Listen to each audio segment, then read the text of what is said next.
¿Qué tal? Buenas tardes. Bueno, pues justamente nos tocó el módulo trabajarlo junto con el doctor Ulises, eh, la parte de la sistematización de derechos humanos dentro del índice.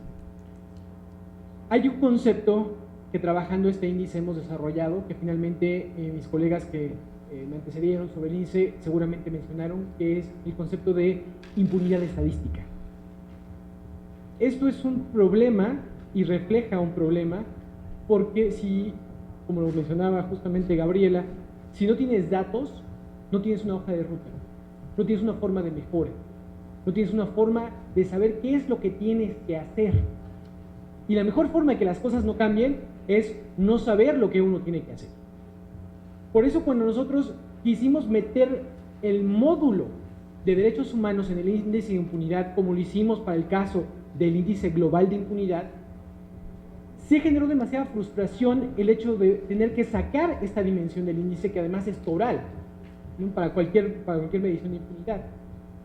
Por ello lo que nosotros decidimos es construir nuestros propios datos. La razón por la que no podíamos nosotros incluir los datos era una cosa muy simple. Algunas comisiones en los estados no reportan absolutamente ningún tipo de información, mientras que otras comisiones, como es el caso, y no es porque esté aquí parado, pero como es el caso de la Comisión del Distrito Federal, reporta mucho más información. Lo que iba a terminar pasando en ese sentido es que íbamos a castigar a los estados que tienen comisiones más robustas. Esto evidentemente es un contrasentido de lo que nosotros estábamos buscando. Por ello es que decidimos nosotros construir nuestros propios datos para la siguiente edición del índice. Y eso es lo que vamos a presentarles ahora, la propuesta que estamos haciendo. Básicamente, nosotros nos vamos a concentrar, igual que en el caso de Global, nos vamos a concentrar en los delitos de tortura, en los delitos de desaparición forzada, de ejecuciones extrajudiciales y de detenciones arbitrarias. Esos son los delitos que vamos a incluir en la siguiente edición del capítulo México. ¿Cuál es el objetivo de esta dimensión o cómo la vamos a abordar?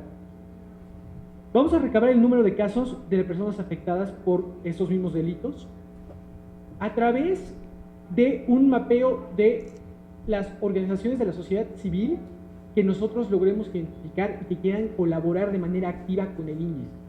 Al momento, nosotros tenemos identificadas 103 organizaciones de la sociedad civil en los 32 estados de la República que finalmente podrían ser candidatas a participar con nosotros dentro de este índice. Ahora lo vamos a explicar, pero la idea es hacer este módulo del índice algo vivo, algo que finalmente participe la gente. Si ya hay organizaciones que están trabajando, ¿no? y que están activamente dentro de su ámbito territorial trabajando ya el tema y tienen la sensibilidad de lo que ocurre, lo que nosotros queremos hacer es trabajar con ellos, sistematizar una misma perspectiva de cómo medir las cosas e incorporarlo dentro del índice.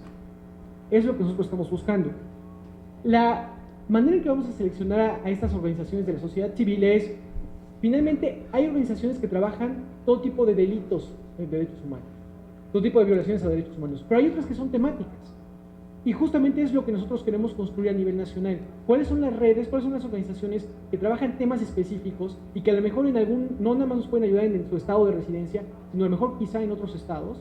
Y aquellas que tienen, que tienen un alcance nacional, bueno, que también colaboren, ¿no? de esa forma. Aquellas que únicamente trabajan en un estado, bueno, pues únicamente nos reportan información de ese estado. Pero es algo que nosotros queremos trabajar directamente con ellos. Para eso nosotros tenemos que capacitar a las organizaciones de la sociedad civil en cómo medir eso. O sea, ellos saben mucho más de temas de derechos humanos probablemente que nosotros, pero nosotros sabemos cómo sistematizar esa información. Y lo que nosotros queremos es que tengamos ese criterio de sistematización que cumpla con los estándares internacionales y que sea absolutamente riguroso, como lo decía, ¿no? hace rato mis colegas, comparable en todos los estados. Porque ahora se reporta información, pero no está sistematizada necesariamente de la misma manera, no para los estándares de un índice, es lo que a eso me refiero. ¿Sí? Ahora, ¿cuáles son los retos? Sabemos que hay muchos retos en el índice. Nosotros, como lo pueden descargar en el índice global de impunidad, una de las metodologías que estamos utilizando es la de Cinganelli-Ricketts, que es en los círculos académicos de derechos humanos es quizá lo más aceptado. ¿Es perfectible? Sí. ¿Tiene vacíos? Sí. Pero es lo mejor que se tiene para poder comparar entre distintos países. Nosotros queremos aplicar esa misma metodología de alguna manera en México. Sin embargo, creemos que podemos todavía enriquecer más la propuesta de señor Annelies Richards, porque hay más información que si trabajamos con las OSCs podemos obtener. ¿Cuáles son los retos? Esos lo sabemos, y son los retos que hay en todo el mundo, ¿no? No hay una medición eficaz, y eso es algo que todo el mundo sabe, no hay una medición eficaz al 100% en ningún país del mundo sobre violaciones de derechos humanos. Y los retos son, los testigos de los sucesos pueden no coincidir en lo que observaron, tienen distintas perspectivas, los testigos pueden ser sobornados, intimidados, desaparecidos, asesinados, las víctimas y los perpetradores pueden ser los únicos testigos de lo que ocurre, no hay forma de verificar el hecho, y por último, los estados tienen incentivos claramente por ocultar esta información, simplemente no reportando información. Esa es la más importante, la más relevante. Ahora, ¿cuáles son los criterios de selección de las OSCs? ¿Qué es lo que vamos a utilizar? ¿No? ¿Cómo vamos a incorporarlas o cómo pensamos incorporarlas dentro de esto y clasificarlas? Finalmente, hay un índice internacional de la sociedad civil que se llama el índice Cívico. Nosotros tenemos experiencia, participamos en algún momento con CEMEFI creando el capítulo México de Cívicus, y por eso creemos que es una buena forma de evaluar a esas organizaciones que cumplen con ciertos criterios que son también reconocidos de manera internacional para poderlos incluir. Esto es sus fuentes de financiamiento, donde están, su estructura interna que sea estable, participación de voluntarios y la diversidad de sus integrantes. Son criterios que son internacionalmente reconocidos y que finalmente eso es lo que nosotros queremos clasificar a las OSCs de esta manera. ¿Cómo vamos a recopilar esos datos? Tenemos a las OSCs, las clasificamos y aprobamos, digamos, de alguna manera por el índice Cívicus, las capacitamos en esa sistematización de cómo reportar las violaciones de derechos humanos en las violaciones graves que nos interesan incluir en el índice, y después lo que nosotros haríamos es utilizar a partir de reportes específicos, aquí hay un pequeño ejemplo, de reportes específicos sistematizados y recopilando esa información conforme se vaya armando. La idea es un esfuerzo grande de parte de todos los miembros que estamos en este índice de impunidad y del CSIC. Es un esfuerzo grande, pero creemos que vale la pena, incluso cuando ellas tengan duda de cómo clasificar ese tipo de violaciones, nosotros asistirles en esa clasificación. Aquí tienen, por ejemplo, y esto es finalmente la hoja de ruta.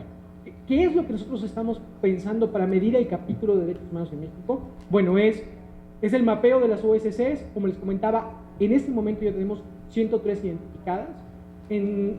Quizá la diferencia, evidentemente, en el DF tenemos muchas más OSCs. En algunos estados donde tenemos que buscar quizá todavía más asistencia, porque solamente tenemos una OSC que creemos que puede ayudarnos, pero generalmente el promedio está alrededor como de 2, 3 OSCs por estado, en algunos casos más. Después, la metodología que vamos a seguir, cómo se va a medir tortura, ¿no? Detenciones arbitrarias, desapariciones forzadas y ejecuciones extrajudiciales. Después, nosotros vamos a tener este screening de las OSCs, saber quiénes son esas OSCs y cómo están trabajando, ¿no? Cómo están ellos realizando su labor de campo.